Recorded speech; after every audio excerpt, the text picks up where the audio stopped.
Yes, hey guys, and welcome back to another weekly fighting roundup. And so, if you're on your round here and you haven't yet subscribed, please do so. Like the video if you do indeed like the video, and let's get straight into it. So, of course, starting off with the boxing news, and so Udin, Suleiman, and Ali will fight June 22nd. The rules for the Paul versus Tyson fight were announced, and it goes as follows. Officially, it's a sanctioned pro fight. The results will go on their records. Knockouts are allowed. It's 8 2-minute rounds with 14-ounce gloves and no headgears. I'm a fan that it's going to count to a record, and that basically means that at least there's judges scoring it, so it can't just end in like a pointless no contest just because it goes all the rounds. But 8 2-minute rounds is really not something I'm a fan of. I mean, that doesn't even really happen. That rarely ever happens if in normal professional boxing. At that point, can you not do like 8 3-minute rounds or 6 3-minute rounds? Like, I'd much rather do that than anything else. I mean, the 14-ounce gloves, they're fair. No head guards is good. So there's a few things that are good there. I mean, knockouts being allowed is obviously good as well, but just the 8 2-minute rounds, I just don't really see the point in them, to be completely honest. Karakra versus Yurigang, Park versus Vargas, Rose versus Kelly, Vampiro versus Loza, and Megan versus Fangs will fight May 25th. Lopez has called out Garcia, that being Teofimo Lopez. It's a strange fight. I don't really think that it benefits Teofimo Lopez too much other than, I suppose, financially, so maybe that's the only reason why that could happen. Wilder, if he beats Zhang, is set to fight Anderson August 3rd. That is a really good fight, to be completely honest. I think for Anderson in his career, this would really show if he's able to fight at the very top, and he's got a big back in, but as of recent some of his performances haven't been anything too crazy, so this would be the step up in which I feel like he would really show if he's able to fight at a world level. It'd be intriguing to see if Zhang wins, if Zhang then goes on to fight Anderson or not, but you know, for the moment it's only really talked about that Wilder would be the option, but adding to a great already August 3rd card.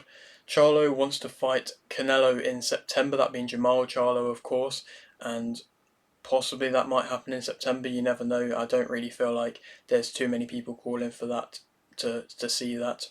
Smith is willing to fight Ben, that being Liam Smith versus Conor Benn, so that could make for an interesting fight. I think domestic-wise that would be an entertaining one, and it actually could end up happening. Farrell versus Hughes 2, Quinn versus Brown, McKenna versus Mimorn 2, McCrory versus Keeler, and Moran versus O'Neill are set to fight August 3rd. Fulton will fight Nunes June 15th, the return of Fulton, and moving up in weight, of course. We have not seen him since the Inoue loss. Cameron and Hamed have joined Queensberry. It was strange to see what happened with Cameron and Matchroom. They just kind of seemingly let her go out of the blue, and there was a lot of talks about possibly her not being given a fair amount of opportunities and things like that with Matchroom. But now with Queensberry, there's not really too many female fighters at Queensberry, but nonetheless, I'm sure she's still going to get big options and opportunities. Whitaker versus Aaron Yenka and Hennessy will fight June 15th. Co has signed a new deal with Matchroom. Leon versus Cabrera, Basil Adua versus Ruiz, and Rubal Carver versus Navarez will fight May 11th. Garcia has tested positive for a banned substance. That's big bit of news from this week, of course. Everything that happened in the build-up to the Garcia-Haney fight was interesting to say the least, and with Garcia already missing weight, to then add on the possibility of him taking a banned substance as well, it's really not good to see, and I don't really think that. Well, I just think like we need a clear answer, and I don't necessarily know if we're going to get a clear answer or not. In my opinion, we'll probably just end up seeing Garcia again fight again soon, and them just kind of brush it over, to be completely honest. And it's interesting to see that Haney's really trying to push the narrative of like him being really hard done to and him really deserving a no contest. And of course, if he has taken it, coming in overweight and taking it is really bad. And of course, the possibilities of him coming in overweight and taking that PED substance, it's really bad. And so I feel like if there is any concrete evidence, it has to come out. And just with boxing, we just never really see these kind of things actually come to light properly from the most part, and so I feel like it is just going to get something that's going to get pushed aside, to be completely honest. Ali versus Life Go and Nadeem will fight May 24th. Ennis will fight Crowley July 13th. Ennis getting his first fight with Matchroom pretty much straight away, and it's a good, tough test. Fury versus Court and Edmondson versus McIntyre will fight May 11th.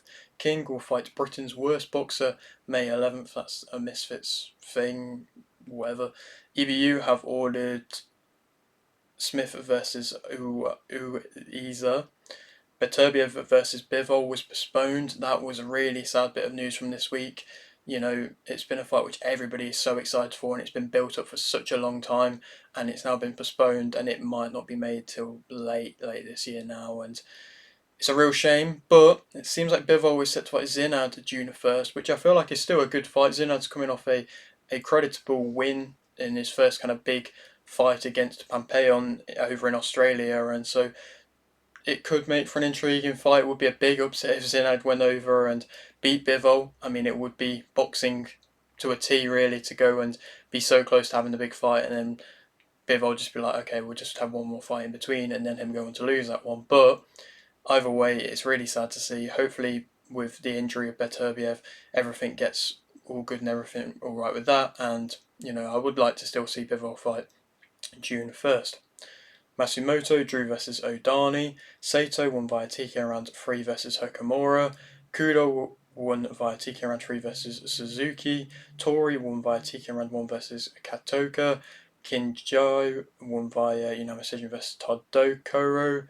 Kinjo won via TKO round 3 versus Yokoyama. Nobita drew versus Lee. Nishida won via unanimous decision versus Rodriguez to become IBF World Bantamweight Champion. And like a few of the fights that are World Championship ones, which I did predictions for this week, unfortunately I just can't seem to find tape or footage, or I don't even know if I'm looking in the right places or not, but I just can't seem to find footage or tape of the fights. And so from what I have seen, Nishida seemed to drop Rodriguez on the way to a victory. My prediction was wrong. He went and defied the odds.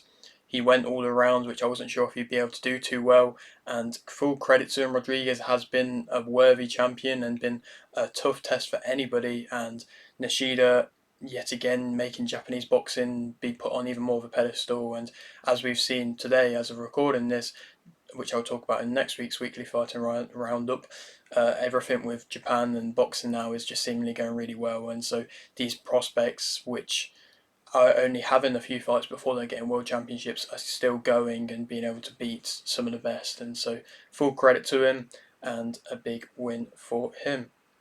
Moving on, Mayer won via split decision versus Hotak.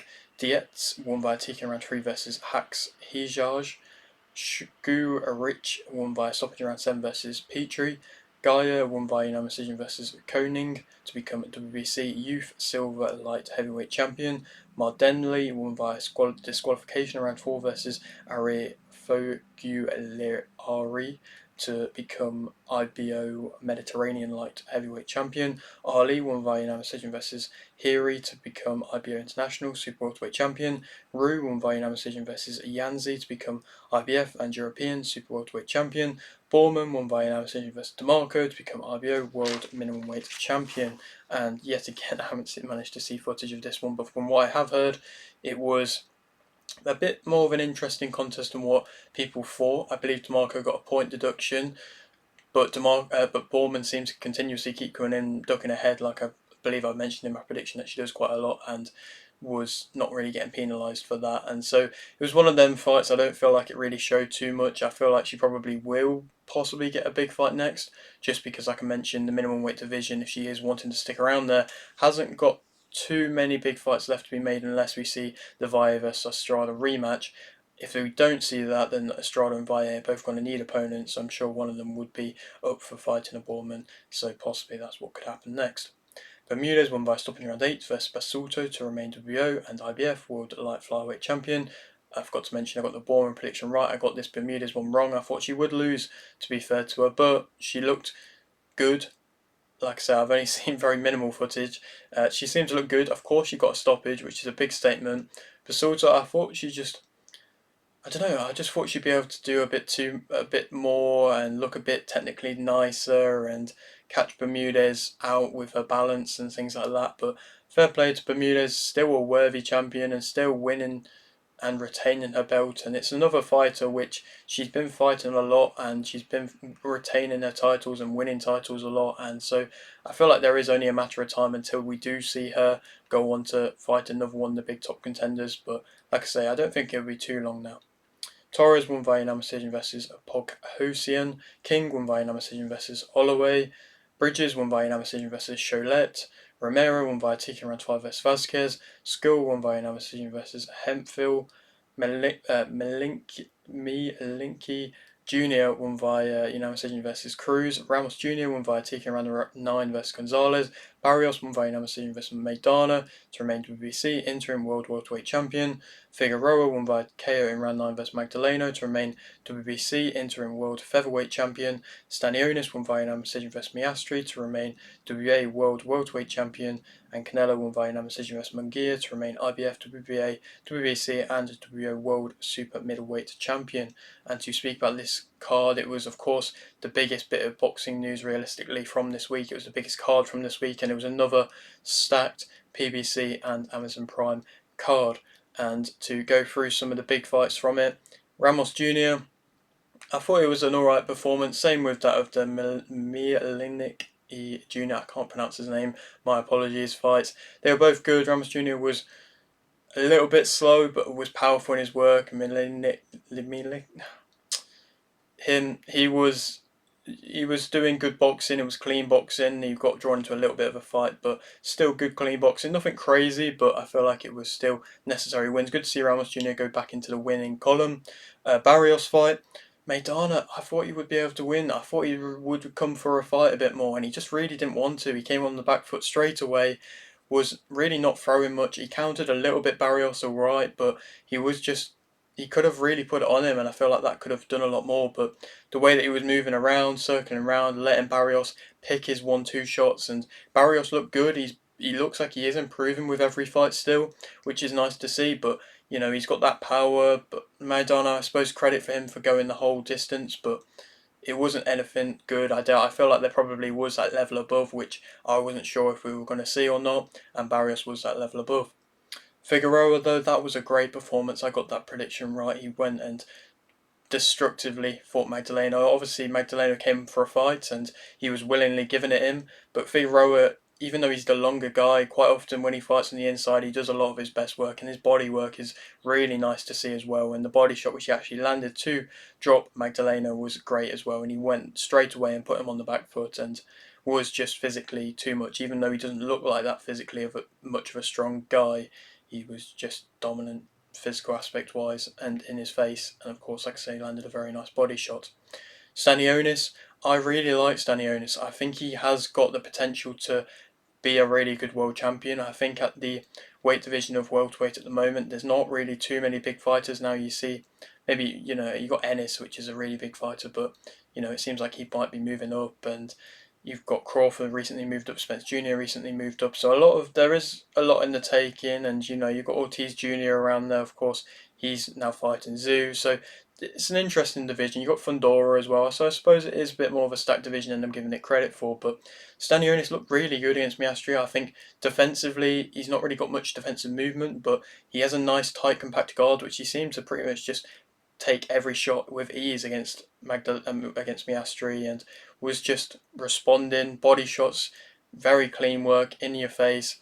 Looked like he hadn't been out really at all over the 2 years. Of course, it wasn't really his fault too much that he was out for as long as he was, but now it was a good performance. I feel like that was a fight which has made a bit of a statement and put his name in the division. I would love to see Stanionis versus Barrios. I think that would be a great fight. Possibly we could see that next with PBC, but that would be an amazing fight to see. But either way, Stanionis is making his name as a very valiant champion now. And of course, Canelo, in my opinion, that's a vintage Canelo performance. That's a Canelo performance. I mean, I got my prediction right for it, but that's a Canelo performance that is what we're going to see from Canelo now. This is the new Canelo. It is a possibly a bit slower Canelo, but just a very, of course, methodical, showing his experience, great body movement, great body shots, mixing in with the attacks that he always does, still in your face, still physical pressure, just breaking you down, will take shots but will cover up on the guard and then respond back with his own. And it was just amazing to see. Munguia was a very game opponent, and I give him full credit. He was up for the fight and he bought the fight and didn't give Canelo as much respect as you often see fighters do. But Canelo yet again was just mentally stronger, was physically stronger, was, like I say, always responding with his own shots, and was just, doing a lot of really good work. And it's just, like I say, a vintage Canelo performance that is his style now, and it's just very hard to replicate. And now we've seen Canelo fight pretty much everybody. Like, obviously, there's talks about him ducking Benavidez and that, but you can't really say he is ducking anybody, to be completely fair. Like, he has fought everybody, and he is one of a kind type fighter, 60-2, and yeah, he is a fan's dream fighter, I suppose. And obviously, he's not getting all the stoppages now, but he is still dropping every single fighter that he goes in against. And yeah, he's just a world beater. When you look at pound for pound rankings, I don't personally have him number one. I have him in my top three, but I just think the legacy he's left is higher than any type of fighter at the moment. And maybe not, we'll have to wait and see, I suppose, when that reaches its peak. But it is just so impressive that every single time he seems to fight this younger fighter, he still seems to be able to get through it. And like everybody's been mentioning, this Munguia could have that same kind of story as Canelo, and this fight be like the Canelo versus Mayweather fight for Munguia, and Munguia then go away, learn a craft, and improve, and come and be the next big thing. And he definitely has the makings to be that, but for the moment, Canelo dominant as ever, and as always, intrigued to see where he goes next. Moving on now to the MMA news. So, Carrillo will fight Sai Martpech July 5th. Sarukian has been fined for his thing that he did in the UFC 300 where he just attacked a fan in the crowd. Allen will fight Chikadze July 27th. Ferreira will fight Rebecca May 11th. Brown has retired. Costa won via KO in round 2 versus Boyas. Bonfim won via decision versus Pichel. Barboza won via decision versus Karakiate. Rufi won via KO in round 1 versus Malarkey. Close won via decision versus Silva. Orobai won via decision versus Brenner. Lucinda won via decision versus Kowalkiewicz. Burrito won via KO in round 2 versus Shaw. Pariah won via KO in round 2 versus Craig. Pereira won via submission in round 1 versus Portiera. Smith won via submission in round 1 versus Petrino. Aldo won via decision versus Martinez. Pantoja won via decision versus Usyk to remain UFC flyweight champion. And to speak a bit more about that card and some of the fights I want to pick out, going back, there was Rufi is somebody who I'm actually a fan of. It seems like he's just coming in with a lot of confidence. Obviously, he's very early on in his career, but some of the stuff he was going for, like some creative takedowns and things like that, it's different elements, it's excitement, and I think he is going to be somebody who, with the power that he holds as well, is going to be an entertaining oddity in the division. Moving on, the Brito Shaw one. The Shaw stoppage, his leg looked bad, and I'm sure it probably would have got even worse if they just let it carry on, but the actual cut didn't seem that bad, so maybe they could have let it go on. I'm not too sure. Shaw definitely thought so. Barrio, that KO versus Craig. I feel for Craig, but Barrio was physically stronger, and that was a statement made. And I'm sure he is going to progress nicely through the rankings now. That Pereira submission in round 1 was just a funny one. It was what we kind of maybe expect to an extent from Pereira now, but he is going through fighters like they're nothing. It was good that he did just miss the head with that over a backflip. I don't even know how to call it, backflip, submission attempt, whatever, because he would have been disqualified if he did hit the head from what I believe. But he didn't. Maybe he meant that or not, I don't know. But it was entertaining. It was, like I say, he's going through fighters at the moment. Obviously, he's not really going through ranked fighters, but he is going through fighters, and it's an awkward style. It's an intriguing style. I'm sure it could give fighters difficulties in the middleweight division. Aldo, his return, it was a very good return. Even at 37 years of age, he looked better than he had done in the past, and he seemed to fight with that kind of nothing to lose type mindset, which is something which a lot of the time fighters can lose, and often that's why they retire in the first place, or they could lose their chin or anything like that. But he seemed to be able to take some good shots and was very quick and very explosive and looked strong. And so I'm sure he could, I don't think he's ever going to get back to the top of the division, but I mean, he's talked about skipping the queue and going on fighting O'Malley. I wouldn't like to see that really, but I'd like to see him possibly progress through the rankings a little bit more and see where he can maybe get himself back to, because quite often, sometimes the sport retires fighters, but for the moment, it seems like there is still something left to give for Aldo in the division. Pantoja, though, that was a tough test. It was Usyk really coming for a fight, but just going for takedowns when it really wasn't necessary. Whenever Usyk was physically planting his feet and just boxing and just not letting Pantoja just walk through him and backing up, he was really doing a lot of good work and he was landing cleanly. Pantoja has a great chin and took a lot of good shots, but in the end he was on the ground again physically too much and did land his own big shots at the same time and showed an intense work rate in which he always does, and so yet again deserving of champion status. And I wouldn't hate to possibly see a rematch of that. Will we? Probably not. But nonetheless, Usyk definitely did show that he can fight at a high level, and I'm sure he is going to get more top tests in the flyweight division. But it just possibly needs to work on that game plan a little bit, just to not go for unnecessary takedowns, because he could have possibly won if he'd not done that. Moving on, Dariush won the 2024 Forrest Griffin Community Award. Rua was inducted into the UFC Hall of Fame, and O'Malley is set to fight Dvalishvili September 14th at the Sphere. I'm not going to get too hyped about that yet because there's been rumours about loads of fights at the Sphere and we haven't actually seen anything come to fruition yet. But yeah, that is it for today's video. Hope you did enjoy. Like the video if you didn't, like the video, subscribe if you're new, and thanks for watching.